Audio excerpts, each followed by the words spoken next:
তিন নম্বরে সাকিব আল হাসানের ব্যাটিং শব্দগুলো শুনলে সবার আগে আপনার মাথায় কি আসে?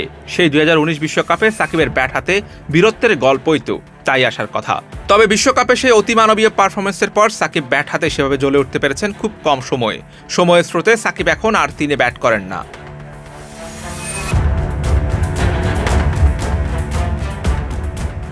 তবে আসন্ন টি-20 বিশ্বকাপে সাকিবের তিনে ব্যাট করার সম্ভাবনা উড়িয়ে দেওয়া যাচ্ছে না।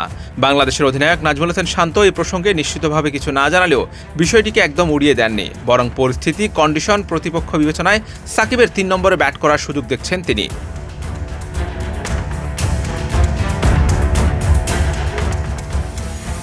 বিশ্বকাপের উদ্দেশ্যে দেশ ছাড়ার আগে ক্রিকেটের জনপ্রিয় ওয়েবসাইট ক্রিকবাজের সাথে আলাপকালে টাইগার অধিনায়ক শান্ত বলেন, এটা আসলে কন্ডিশন এবং প্রতিপক্ষের শক্তিমত্তার উপর নির্ভর করে, তবে এটা হতে পারে। নিজের ওপেনিংয়ে ফিরে যাওয়ার ব্যাপারে ক্রিকবাজকে শান্ত জানান, এটাও অনেক বিষয়ে নির্ভর করছে।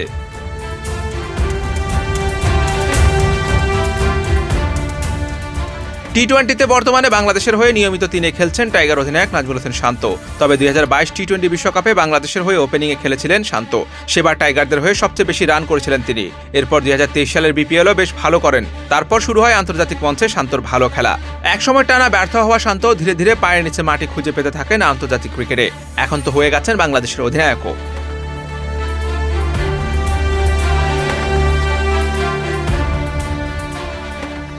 তিনে শান্তর পর 4 নম্বরের জায়গাটা তাওহিদ হৃদয়ের। 5-এ খেলেন সাকিব। ওপেনিংয়ে শান্তর অতীতের সুখস্মৃতি এবং তার নিজের বক্তব্য থেকে তার ওপেনিংয়ে ফিরে যাওয়ার সম্ভাবনা একদমই উড়িয়ে দেওয়া যাচ্ছে না।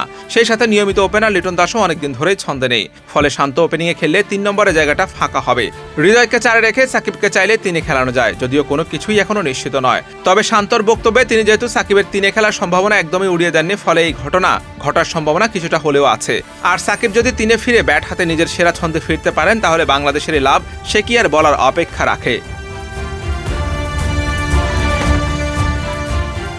টি-20 বিশ্বকাপের আগে যুক্তরাষ্ট্রের মাটিতে যুক্তরাষ্ট্রের বিপক্ষে 3 ম্যাচের টি-20 সিরিজ খেলবে বাংলাদেশ। এরপর নামবে বিশ্ব মঞ্চে। বিশ্বকাপে বাংলাদেশের প্রথম ম্যাচ আগামী 8 জুন। প্রতিপক্ষ Sri Lanka. Hussain Rahman, BD cric time.